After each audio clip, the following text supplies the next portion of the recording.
अल्हम्दुलिल्लाहि रब्बिल आलमीन वस्सलातु वस्सलामु अला सय्यिदिल मुरसलीन अम्मा बाद फ़अऊज़ु बिल्लाहि मिनश शैतानिर रजीम बिस्मिल्लाहिर रहमानिर रहीम क़ाल अल्लाहु तबारक व तआला फ़ी शानि हबीबिही इन्नल्लाहा व मलाइकतहु युसल्लूना अलन नबी या अय्युहल्लज़ीना आमनू सल्लू अलैहि वसल्लिमू तस्लीमा अल्लाहुम्मा सल्लि अला सय्यिदिना व मौलाना मुहम्मदिन व अला आलिहि व सहबिहि व बारिक वसल्लम। बुखारी शरीफ की रिवायत है, एक सहाबी ने हज़रत सय्यिदतुना आयशा सिद्दीक़ा रज़ियल्लाहु ताला अन्हा से सवाल किया, कैफ़ काना खुलुक़ुहु, नबी पाक सल्लल्लाहु ताला अलैहि व आलिहि वसल्लम के अखलाक कैसे थे। हज़रत आयशा सिद्दीक़ा रज़ियल्लाहु ताला अन्हा ने जवाब दिया, काना खुलुक़ुहुल कुरआन, नबी पाक सल्लल्लाहु अलैहि वसल्लम के अखलाक कुरआन का दूसरा नाम थे। आपके अखलाक़े मुबारका कुरआन थे। इसका माना क्या है? अखलाक कहते हैं इंसान की वो आदत और उसकी ज़िंदगी गुजारने के वो तरीके जो उसके वजूद में रच बस जाते हैं। अखलाक का मतलब ये नहीं होता कि किसी एक मौके पर बंदा कोई अच्छा रवैया जाहिर कर दे तो उसे कहा जाए बड़ा बाअखलाक है, बल्कि अखलाक ये है कि मेजॉरिटी उसकी जिंदगी में वो फेल उसी अंदाज में जाहिर हो। एक आदमी बड़ा कंजूस हो और कभी किसी महफिल में बैठा है और अल्लाह की राह में किसी को देने का मौका आ जाए तो बकिया लोगों की शर्मा शर्मी अगर वो किसी को कुछ दे देगा तो इसे ये नहीं कहा जाएगा ये सखी है। सदका उसने जरूर दिया है लेकिन उसे सखी नहीं कहा जाएगा। सखी वो है कि जब भी देने का मौका आए तो खुश दिली के साथ अल्लाह की राह में दे दे, ये सखी। एक आदमी 10 आदमियों के दरमियान बैठा हुआ है और वहां उसने अपने आप को बड़ा मिलनसार शो करना है, तो अब वो हर एक से बड़े प्यार से मिले, बड़ी शफकत से मिले, बड़ा मुस्कुरा के मिले, तो इसका यह मतलब नहीं कि ये बाअखलाक है। बाअखलाक वो है कि जो जहां भी मिले अखलाक ही से मिले। तो अखलाक कहते हैं इंसान का वो मिजाज और उसकी वो फितरत और उसका वो तर्ज अमल जो हमेशा के लिए उसकी जिंदगी का हिस्सा बन जाए। तो सखी वो जो हमेशा सखी, बाअखलाक वो जो हमेशा बाअखलाक, मिलनसार वो जो हमेशा मिलनसार। तो हजरत आयशा सिद्दीक़ा रज़ियल्लाहु ताला अन्हा से सवाल हुआ कि नबी पाक सल्लल्लाहु अलैहि वसल्लम के अखलाक कैसे थे? तो जवाब दिया, आपके अखलाक तो कुरान थे। माना ये बना कि कुरान मजीद की तालीमात और रब ने इसमें जो हिदायत दी थी वो नबी पाक सल्लल्लाहु अलैहि वसल्लम की जिंदगी का हिस्सा बन गई थी। कुरान ने जो फरमाया आका करीम सल्लल्लाहु अलैहि वसल्लम के मिजाज में वो शामिल हो गया। आपका कुरान पे अमल तकल्लुफ के साथ नहीं था कि अपने आप को तैयार करके खुद को थोड़ा सा फोर्स करके कुरान मजीद पे अमल होता था, बल्कि कल्बे अतहर आका करीम सल्लल्लाहु अलैहि वसल्लम का मिजाज मुबारक ये ऐसा हो चुका था कि कुरान आपकी फितरत बन गया था।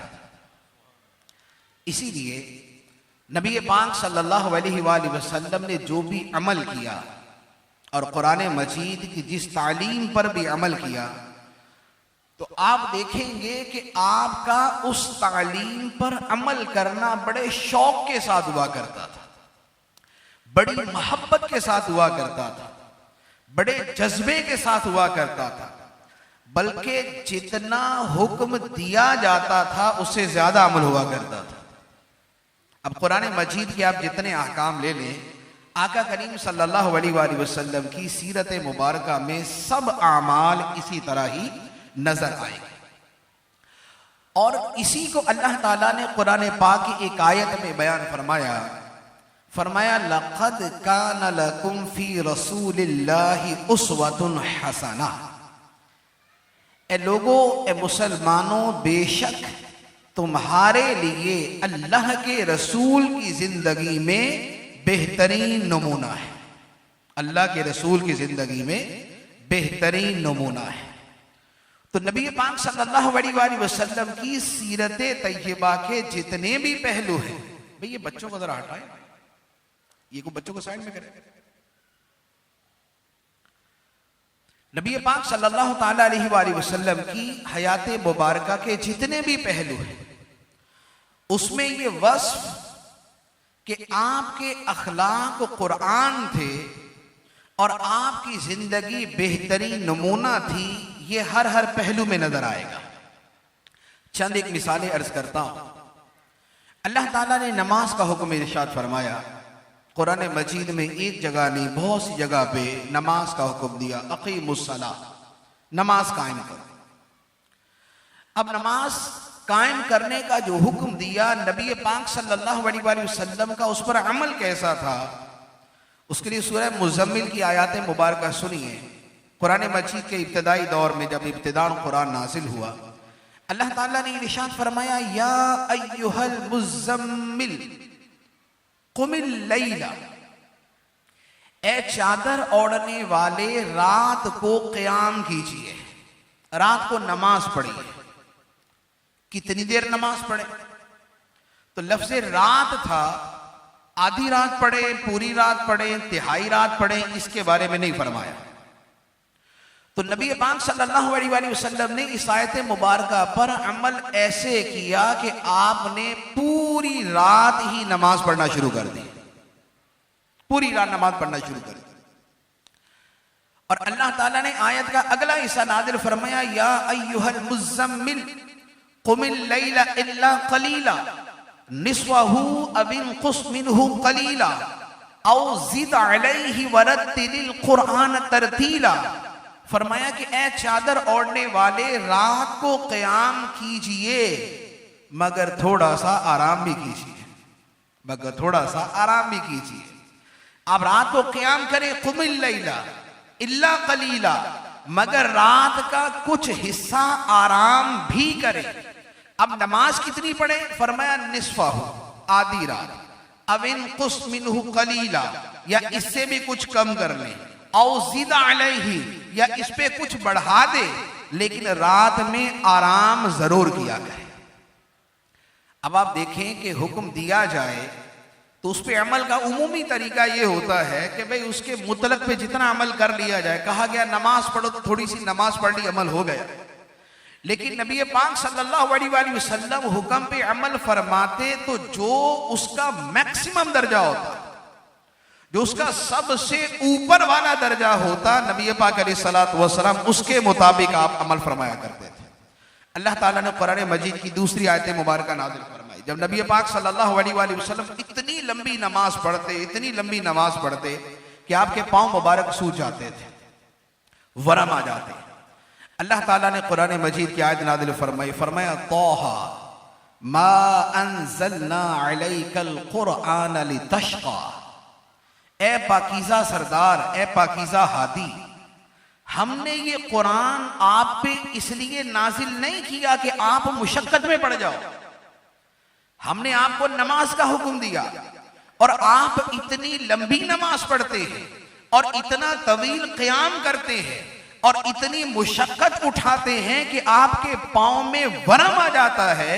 ए हबीब, हमने कुरान आप पे इसलिए नाजिल नहीं किया कि आप मुशक्कत में पड़ जाए, मुराद ये कि आप आराम भी किया करें। तो ये नबी पाक सल्लल्लाहु अलैहि वसल्लम का अमल बिहुक्मिल कुरान था कि आप अमल करते और जो उसका सबसे आला दर्जा होता उसके मुताबिक अमल फरमाते। अच्छा, फिर उसमें भी दो चीजें थी। नबी पाक सल्लल्लाहु अलैहि वसल्लम के अमल मुबारक के बारे में भी दो तरीके थे आपके। आका करीम अलैहिस्सलातु वस्सलाम का एक अमल वो था जो आपने अपनी जात के एतबार ही से करना था, उसका दूसरे से ताल्लुक नहीं था। और एक अमल वो था कि जिसमें सहाबाए किराम ने आपकी इत्तिबा करनी थी।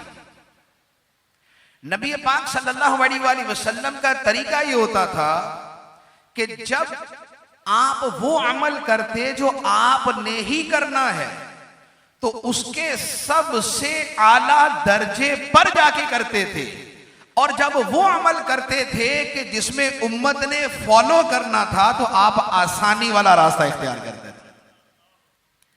ताकि उम्मत के लिए आसानी हो जाए। नबी पाक सल्लल्लाहु अलैहि वसल्लम ने खुद इरशाद फरमाया कि मेरा दिल करता है कि मैं ईशा की नमाज को 1/3 रात तक मुअख्खर करूं, 1/3 रात तक लेट करके पढ़ूं। अगर 9 घंटे की रात है तो ईशा का वक्त शुरू हो तो 3 घंटे गुजरने पर मैं ईशा की नमाज अदा करूं। तो फरमाया कि लेकिन मैं इस वजह से 1/3 रात तक मुअख्खर नहीं करता कि कहीं मेरी उम्मत पे इसी को लाजिम ना कर दिया जाए। फिर फरमाया कि मेरा दिल करता है कि मैं हर नमाज के वक्त मिसवाक करने को लाजिम कर दूं, इसका मैं हुक्म दे दूं, लेकिन मैं इस वजह से हुक्म नहीं देता कि कहीं अल्लाह की तरफ से भी लाजिम ना हो जाए। इसी तरह नबी पाक सल्लल्लाहु अलैहि वसल्लम ने तरावी की नमाज अदा फरमाई। सहाबाए किराम ने देखा कि रमजान का महीना है, नबी पाक अलैहिस्सलातु वस्सलाम मस्जिद में तशरीफ लाए और आपने तरावी की नमाज अदा फरमाई। तो एक साहबी ने देखा, दूसरे ने देखा, एक अच्छे खासे अफराद जमा हो गए। सुबह के वक्त आपस में एक दूसरे से कहने लगे कि भाई रात को इशा के बाद नबी पाक अलैहिस्सलाम घर जाने के बाद फिर आए और फिर आपने आके नमाज पढ़ी और बड़ी लंबी नमाज अदा फरमाई, काफी सारी रकातें अदा की। तो अब सहाबाए किराम का मामला ये होता था कि वो नबी पाक अलैहिस्सलातु वस्सलाम की इत्तिबा के लिए पूछते नहीं थे कि या रसूलल्लाह हम करें या ना करें। आका करीम अलैहिस्सलातु वस्सलाम को करता देखते और करना शुरू कर दिया करते थे, करता देखते और करना शुरू कर दिया करते। तो अब जब सहाबाए किराम ने आपस में बात की कि रात को नबी पाक अलैहिस्सलातु वस्सलाम तशरीफ लाते हैं, तो अगले दिन इशा के बाद सहाबाए किराम की बहुत बड़ी तादाद मस्जिद में जमा हो गई। अब नबी पाक अलैहिस्सलातु वस्सलाम ने नमाज अदा फरमाई, सहाबाए किराम ने नमाज पढ़ ली साथ। तीसरे दिन और सहाबा जमा हो गए। अब तीसरे दिन सहाबा तो जमा हो गए लेकिन नबी पाक अलैहिस्सलातु वस्सलाम तशरीफ नहीं लाए। और आपने अगले दिन इरशाद फरमाया कि ए सहाबा, मुझे पता था कि तुम मस्जिद में जमा हुए हो, लेकिन मैं इसलिए मस्जिद में नहीं आया कि कहीं ये तरावी की नमाज तुम पे फर्ज ना कर दी जाए। तो नबी पाक अलैहिस्सलातु वस्सलाम के अमल मुबारक दो तरह के, जो आपकी जात का अमल है उसमें आप उसके सबसे आला दर्जे तक जाते, जिसमें मुशक्कत भी होती और जिसे एक वक्त देकर अदा करना होता। लेकिन जब वो अमल होता कि जिसमें उम्मत भी शरीक है तो फिर उम्मत के लिए आसानी का पहलू इख्तियार फरमाता, फिर आसानी का पहलू इख्तियार फरमाता। तो हजरत आयशा सिद्दीक़ा रज़ियल्लाहु ताला ने फरमाया कि नबी पाक अलैहिस्सलातु वस्सलाम के अखलाक कुरान है। अच्छा, फिर इसी नमाज ही के मामले को ले ले। हम 5 नमाजें पढ़ते हैं, हम पे 5 नमाजें फर्ज, लेकिन अल्लाह ताला ने नबी पाक सल्लल्लाहु अलैहि वसल्लम को इरशाद फरमाया व मिनल लैली फतहज्जद बिही, ए हबीब रात के वक्त तहज्जुद की नमाज पढ़ो। और ये क्या है? नाफिलतल लक, ये बतौर खास आपके लिए इजाफा की गई है। तो हम पे 5 नमाजें फर्ज और नबी पाक सल्लल्लाहु ताला अलैहि वसल्लम पे 6 नमाजें फर्ज, आप पे 6 नमाजें फर्ज। और आप अगर थोड़ा सा गौर करें तो आपको समझ आएगी कि सारी नमाजों में सबसे मुश्किल नमाज तहज्जुद की नमाज, सारी नमाजों में सबसे मुश्किल नमाज तहज्जुद की नमाज है। क्यों? अगर हम आज की रूटीन देख लें और अगर आज भी कहा जाए कि भाई आप जितनी नमाजें पढ़ते हैं जरा देखिए इसमें मुश्किल नमाज कौन सी है, तो नबी पाक अलैहिस्सलाम ने फर्द नमाजों के अंदर फरमाया कि फजर की और ईशा की नमाज, इसीलिए फरमाया कि फजर और ईशा की नमाज ये मुनाफिकों पर बड़ी भारी है। फजर के वक्त नींद को छोड़ना और ईशा के वक्त अपने घर से बीवी बच्चों को छोड़ के आना अंधेरे में, तो फरमाया कि फजर की नमाज और ईशा की नमाज ये मुनाफिकों पे बड़ी भारी है। अब इसमें फजर की नमाज क्यों है? इसलिए कि नींद का वक्त है। तो अगर फजर नींद का वक्त है तो तहज्जुद का अरबी जबान में माना ही नींद को छोड़ना है। तहज्जुद का लफ्ज जो है अरबी जबान में इसका माना है तर्के नौम, नींद को छोड़ना। इसीलिए तहज्जुद की अदायगी का तरीका यह है कि सोने के बाद ही पढ़ी जाती है, कि ईशा की नमाज पढ़ने के बाद आदमी सोए, भले 2 मिनट सोए, लेकिन सोने के बाद पढ़ेगा तो ही तहज्जुद होगी, क्योंकि तर्के नौम, नींद का छोड़ना तभी होगा कि जब सोएगा और छोड़ेगा। जब सोया ही नहीं तो छोड़ा क्या? तो फजर की नमाज के लिए उठना मुश्किल और तहज्जुद के लिए उठना उससे मुश्किल, और अल्लाह ताला ने वही तहज्जुद अपने हबीब अलैहिस्सलाम पे फर्ज फरमाई। और नबी पाक सल्लल्लाहु अलैहि वसल्लम वो तहज्जुद जो अदा फरमाते थे, तो हमारे यहाँ तो अक्सरियत का आलम यह है, अव्वल तो तहज्जुद पढ़ने वाले आजकल नहीं पाए जाते, बहुत कम होते, और जो पढ़ते भी हैं तो उनके लिए तहज्जुद की 2 रकतें 4 रकतें बस।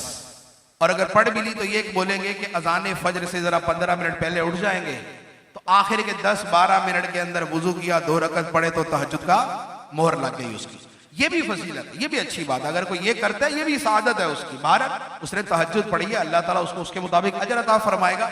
उनसे तो बेहतर है जिन्होंने नहीं पढ़ी, और उनसे तो बहुत ही बेहतर है जिन्होंने फजर भी नहीं पढ़ी, तो लिहाजा वो भी तहज्जुद। लेकिन नबी पाक सल्लल्लाहु ताला अलैहि वसल्लम की जो तहज्जुद और रात की नमाज थी वो कैसी थी? बुखारी शरीफ की हदीस मुबारक है, हजरत आयशा सिद्दीका रज़ियल्लाहु ताला अन्हा से सवाल हुआ कि नबी पाक सल्लल्लाहु ताला अलैहि वसल्लम की रात की नमाज कैसी हुआ करती थी? एक आध मर्तबा नहीं, पूछा कैसी हुआ करती थी? तो हजरत आयशा सिद्दीका रज़ियल्लाहु ताला अन्हा ने जवाब दिया कि नबी पाक अलैहिस्सलाम की रात की नमाज ऐसी होती थी कि तुम उनके हुस्न के बारे में सवाल ही नहीं करो।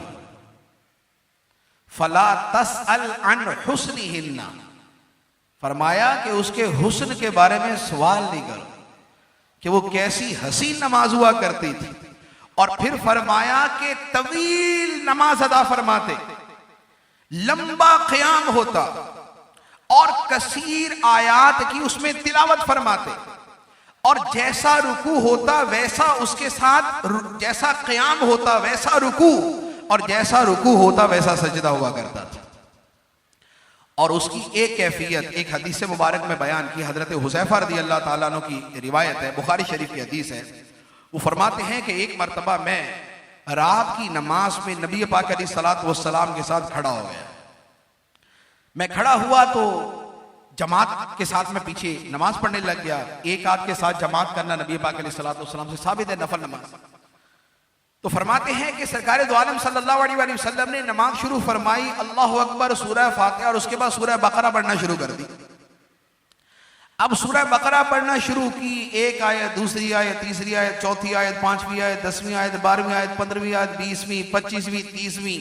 हजरत हुज़ैफा फरमाते हैं कि मैं साथ में खड़ा और मैं सोचूं कि सरकार रुकू कब करेंगे। तो मेरे दिल में आया कि सूरह बकरा की 100 आयतें पूरी करने के बाद नबी पाक अलैहिस्सलातु वस्सलाम रुकू फरमाएंगे। तो फरमाते हैं कि 100 पूरी हो गई और नबी पाक अलैहिस्सलातु वस्सलाम ने रुकू नहीं फरमाया, नमाज आगे चल रही। तो मैं अब खड़ा कि या अल्लाह, अब ये कितनी लंबी नमाज हो। नबी पाक अलैहिस्सलातु वस्सलाम पढ़ते रहे। मैंने सोचा कि अच्छा सूरह बकरा मुकम्मल करके नबी पाक अलैहिस्सलातु वस्सलाम रुकू फरमाएंगे। आका करीम सल्लल्लाहु अलैहि वसल्लम ने सूरह बकरा पढ़ी और उसके बाद उससे आगे की सूरत शुरू कर दी। हजरत हुज़ैफा फरमाते हैं कि मैंने एक बुरा इरादा किया। उनके अल्फाज है, मैंने एक बुरा इरादा किया। तो मुहद्दिसीन ने उसकी शरह में लिखा कि उससे मुराद ये थी कि हजरत हुज़ैफा ने ये इरादा किया कि भाई मैं तो नमाज तोड़ के साइड में हो जाऊं, कि नबी पाक अलैहिस्सलाम की नमाज तो इतनी लंबी है और इतने शौक से पढ़ रहे और इतनी लगन और इतनी मोहब्बत में डूब के पढ़ रहे, तो मेरी तो जो है मेरे लिए तो मुश्किल है। तो फरमाते हैं कि मैंने इरादा किया कि मैं तो नमाज तोड़ के साइड में हो जाऊं, मुझसे नहीं पढ़ी जा रही। और फरमाते हैं कि आका करीम अलैहिस्सलाम ने उसके बाद अगली सूरत पढ़ी, फिर अगली सूरत पढ़ी, फिर अगली सूरत पढ़ी। आपने 4 सूरतों की तिलावत फरमाई और ये 4 सूरतें तकरीबन 7.5 पारे बनती हैं। ये 4 सूरतें 7.5 पारे बनती हैं। और ये अच्छा, और फिर ये पढ़ने का अंदाज भी क्या था? ऐसा नहीं कि जैसे हमारे यहाँ तरावी में हाफिज पढ़ता है, एक स्पीड के साथ पढ़ देता है, नहीं। हजरत हुज़ैफा फरमाते हैं कि ये सारी सूरतें जो पढ़ी, इसमें जहां पर जन्नत का तज़किरा आता, नबी पाक अलैहिस्सलाम जन्नत की दुआ करते हैं कि या अल्लाह जन्नत अता फरमा, या अल्लाह तुझसे जन्नत का सवाल है, या अल्लाह तुझसे जन्नत का सवाल।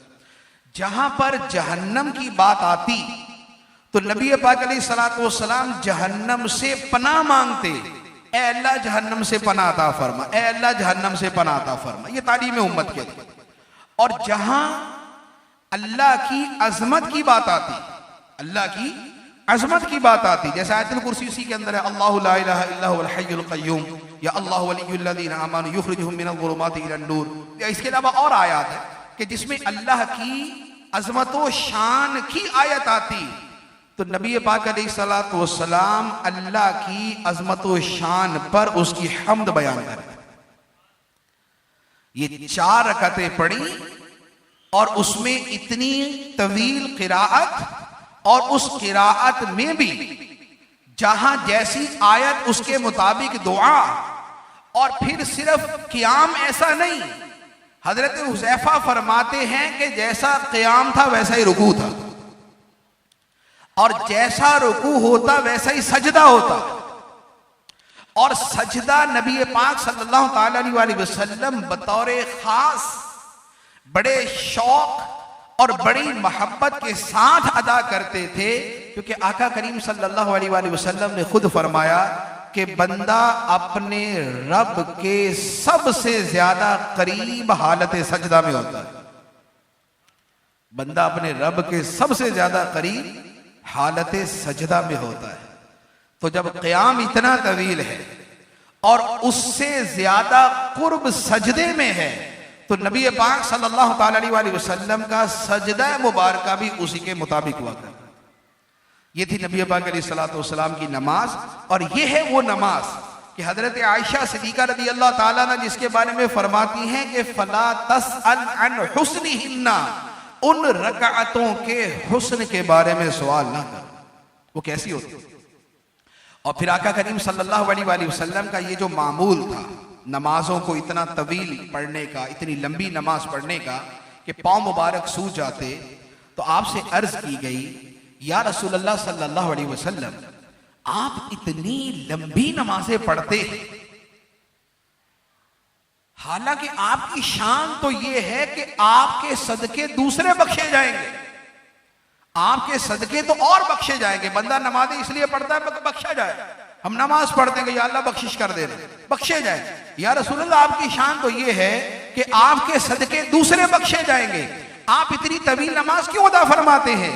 तो आका करीम सल्लल्लाहु अलैहि वसल्लम ने इरशाद फरमाया, अफला अकून अब्दन शकूरा, क्या मैं खुदा का शुक्रगुजार बंदा ना बनूं? क्या मैं खुदा का शुक्रगुजार बंदा ना बनूं कि जिसकी हर आन हर लम्हा मुझ पे रहमतों की बरसात, उस खुदा का शुक्र अदा ना करे जिस खुदा ने अपने हबीब अलैहिस्सलाम को सारी कायनात में सबसे अफजल बनाया, उस खुदा का शुक्र अदा ना करे जिस खुदा ने अपने हबीब अलैहिस्सलाम को सय्यिदुल मुरसलीन बनाया, जिसने आपको खातमुन नबीशीन बनाया, जिसने आपको रहमतुल लिल आलमीन बनाया, जिसने आपकी खातिर किबले को तब्दील फरमा दिया, जिसने आपको शफाअत कुबरा का मकाम अता फरमाया, जो आपको मकाम महमूद पर फाइज फरमाएगा। तो नबी पाक सल्लल्लाहु अलैहि वसल्लम फरमाते हैं, अफला अकून अब्दन शकूरा, क्या मैं अपने रब का शुक्रगुजार बंदा ना बन। यहां पर एक इल्मी बात है, लेकिन आपको समझ आ जाएगी। ये हदीस के जो अल्फाज हैं वो हैं अब्दन शकूरा, शुक्रगुजार बंदा। शकूरा का मतलब शुक्र अदा करने वाला, लेकिन अरबी जबान में नॉर्मली इसके लिए लफ्ज आता है शाकिर। शुक्र मस्तर है, शाकर यशकुरु आगे उसकी गर्दान बनती है और उसे लफ्ज बनता है शाकिर, इसमें फाइल शाकिर, शुक्र करने वाला। शाकिर तो है शुक्र करने वाला। अब शकूर ये क्या है? उलमा फरमाते हैं कि शकूर वैसे तो मुबालगे का सीगा है, बहुत ज्यादा शुक्र करने वाला। शाकिर शुक्र करने वाला और शकूर बहुत ज्यादा ही शुक्र अदा करने वाला। लेकिन एक फर्क ये बयान फरमाया कि शाकिर वो है कि जो सिर्फ नेमत पर शुक्र अदा करता है, और शकूर वो है जो नेमत पर भी शुक्र अदा करता है, मुसीबत पर भी शुक्र अदा करता है। क्योंकि हकीकत ये है कि कई माना के एतबार से मुसीबत भी खुदा की नेमत होती है। हम जिसे मुसीबत या तकलीफ समझते हैं, दूसरे एतबार से वो भी खुदा की नेमत होती है। मिसाल के तौर पे बीमारी है तो मुसीबत, वमा असाबाकुम मिन मुसीबत है तो मुसीबत है, तकलीफ। लेकिन यही बीमारी हमारे गुनाहों के कफारे का जरिया बन जाती तो नेमत। यही बीमारी बगैर अमल किए अमल का सवाब दिला देती है तो नेमत। यही बीमारी दर्जे बुलंद करवा देती है तो ये नेमत। यही बीमारी ऐसी है कि इसमें जो मुसलमान अल्लाह की रिजा के लिए इयादत करने आ जाए, उसके लिए 70,000 फरिश्ते रहमत की दुआ करते हैं। यही बीमारी जब बंदा उसकी वजह से कराहता है तो उसके कराहने पर आह आह कहने पे अल्लाह ताला उसे जिक्र का सवाब अता फरमाता है। यही बीमारी बंदे को खुदा की तरफ मुतवज्जे कर देती है। यही बीमारी आती है तो बंदा दुआ करता है कि या अल्लाह, पहले मांगता ही नहीं है दुआ। बीमारी आती है तो फिर उस हाथ नीचे नहीं करता। यही बीमारी मस्जिद में जाने से महरूम आदमी को मस्जिद पहुंचा देती है। यही बीमारी गुनाहों में डूबे आदमी को तौबा की तरफ ले आती है। लेकिन इसका यह मतलब नहीं है कि बंदा बीमारी की दुआ करे कि या अल्लाह बीमार कर देना ताकि ये नेमतें मिले, नहीं, उससे बंदा पनाह मांगता है। लेकिन कहने का मकसद ये है कि बाज़ औक़ात कोई चीज ऐसी होती है कि जिसे हम मुसीबत समझते हैं, होती खुदा की नेमत। जिहाद है, जिहाद के अंदर बंदे को जख्म आते हैं, तलवारें चलती हैं, गोली लगती है, चीथड़े उड़ जाते हैं, बदन जख्मी हो जाता है, खून बहता है, आज़ा कट जाते हैं, तो कहेंगे तो मुसीबत ही से। लेकिन ये कैसी मुसीबत है कि उसके खून का पहला कतरा जमीन पे गिरता है, रब उसके सारे गुनाह माफ फरमा देता है। वो इधर उसकी रूह निकलती है और इधर वो रब की बारगाह में हाजिर हो जाती है। ये जो शहीद को शहीद कहते हैं ना, शहीद, तो लफ्ज़ शहीद का माना क्या होता है? शहीद का लफ्ज बना है शुहूद से, जिसका माना मुशाहदा भी है और जिसका माना हुजूर भी है, हाजिर होना। तो शहीद को शहीद इसलिए कहते हैं कि उसकी मौत पे फरिश्ते हाजिर होते हैं, और उसे शहीद इसलिए कहते हैं कि मरते साथ ही रब के इनामात का मुशाहदा करता है, और उसे शहीद इसलिए कहते हैं कि मरते साथ ही जन्नत में हाजिर हो जाता है, और उसे शहीद इसलिए कहते हैं कि मरते साथ ही उसकी रूह रब की बारगाह में हाजिर हो जाती है। तो अब शहादत ज़ाहिरी एतबार से तो मुसीबत, लेकिन हकीकत के एतबार से नेमत।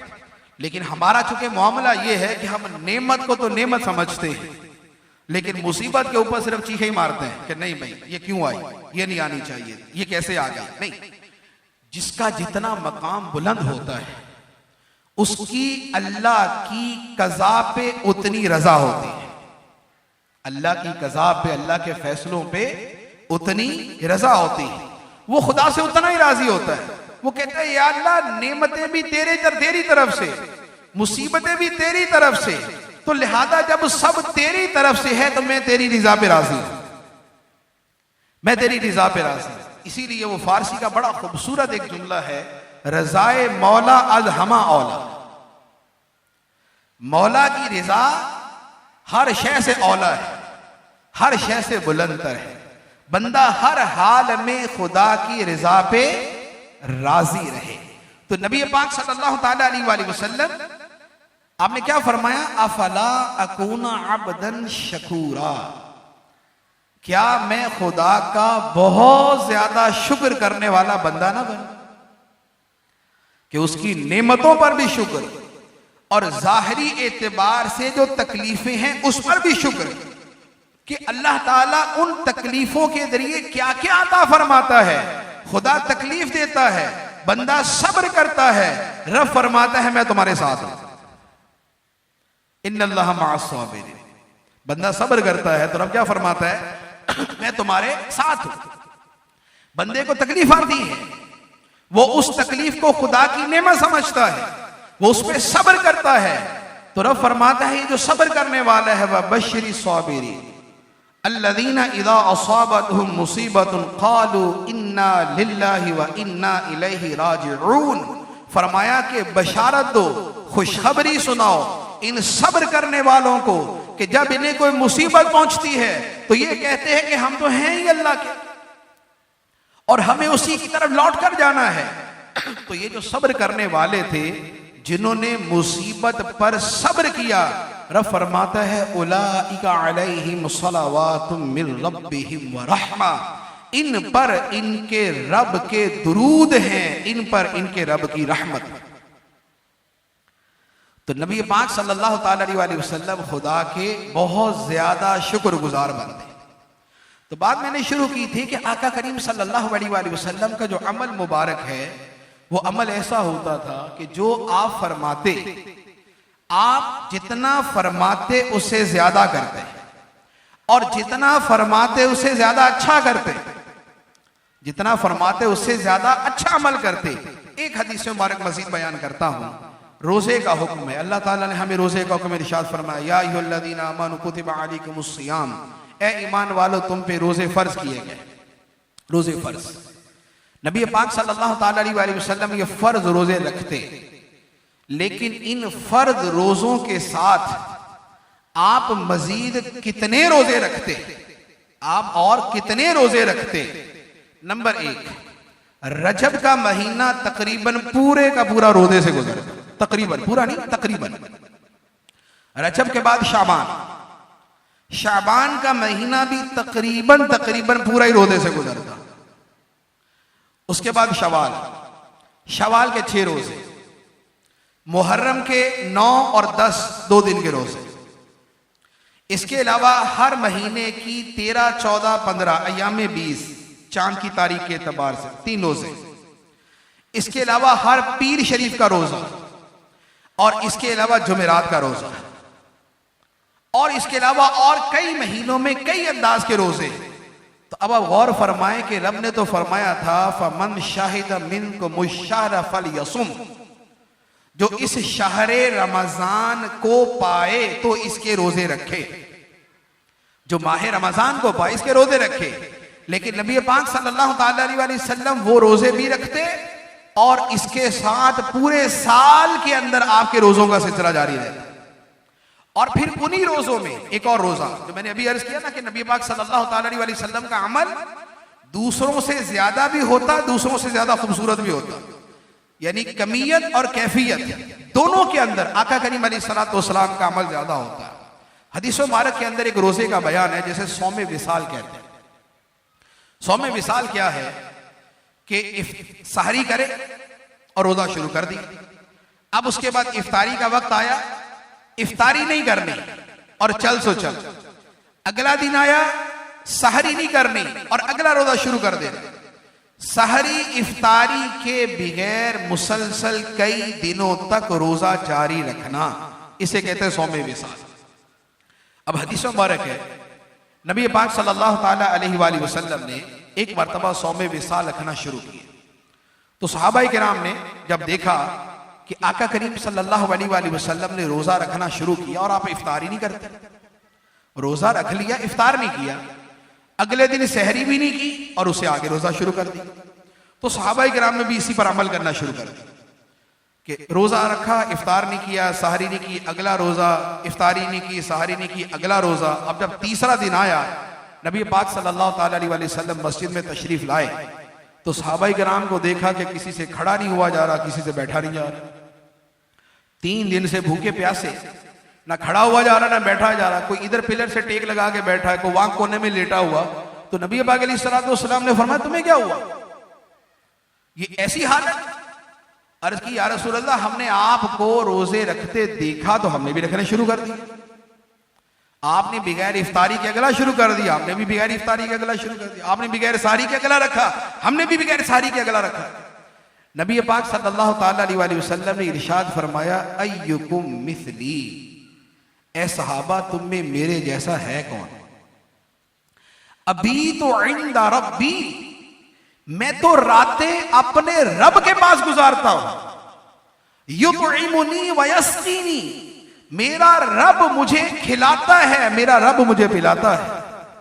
फरमाया, इन्नी लस्तु कहैअतिकुम, मैं तुम्हारे जैसा नहीं हूं, मैं तुम्हारी हैत की तरह नहीं हूं, तो लिहाजा तुम इस सौमे विसाल के अंदर मेरी पैरवी ना करो।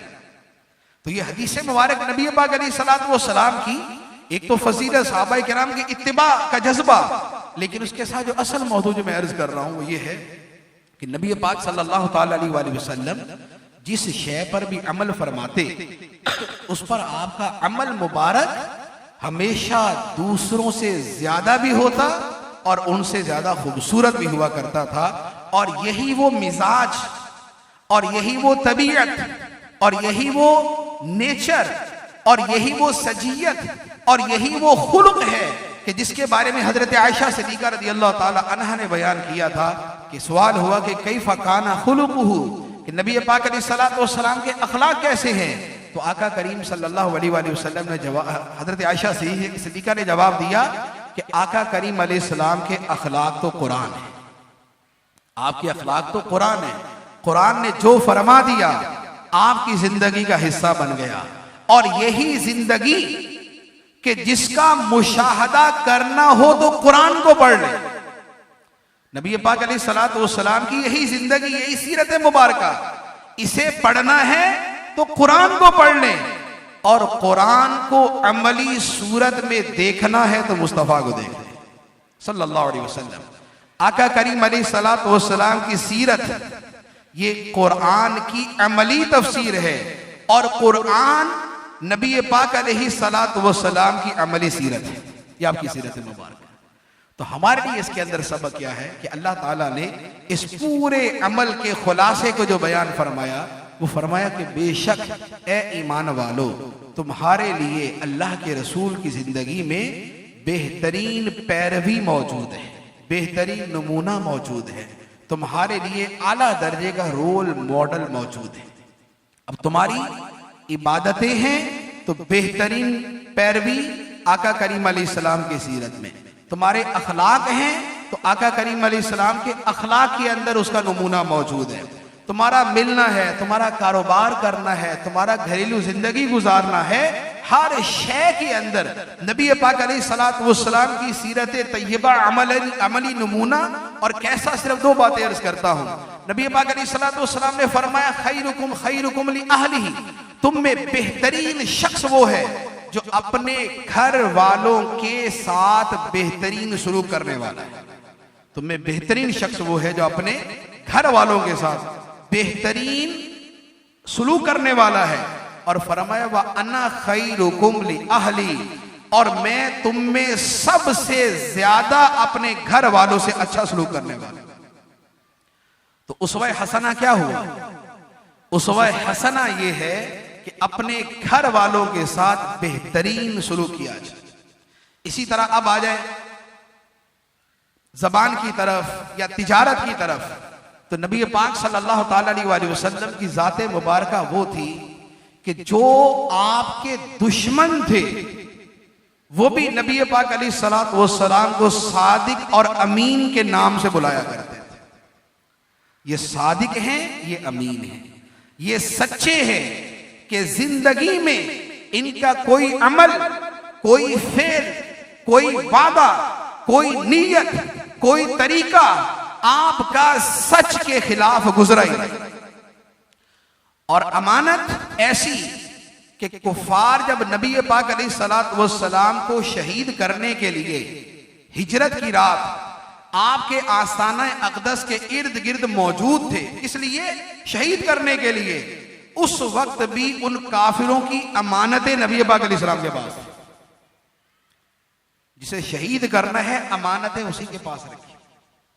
तो ये है सिद्क और ये है अमानत। और यहां पर चूंकि ये रबीउल सानी का महीना है, सरकार गौसे पाक शेख अब्दुल कादिर जिलानी क़ुद्दिस सिर्रुहु नूरानी का ये मुबारक महीना है, तो आपका भी एक फरमान बरकत के लिए अर्ज करता हूं। आपसे पूछा गया कि ए या गौसे आजम, आपने जो इतना मर्तबा पाया उसकी बुनियाद क्या है? फरमाया कि मेरे मरातिब की बुनियाद सच है, मेरे इस मकाम की बुनियाद सच है कि मैंने अपनी जबान से कभी झूठ का एक लफ्ज अदा नहीं किया। तो ये सच जो है, ये सच आका करीम सल्लल्लाहु ताला अलैहि वसल्लम की भी सुन्नते अजीमा है और सरकार गौसे पाक रज़ी अल्लाह ताला अन्हु की भी सुन्नते अजीमा है। अल्लाह तबारक व तआला हमें अमल की तौफीक अता फरमाए। आमीन बिजाहिन नबील अमीन सल्लल्लाहु अलैहि वसल्लम।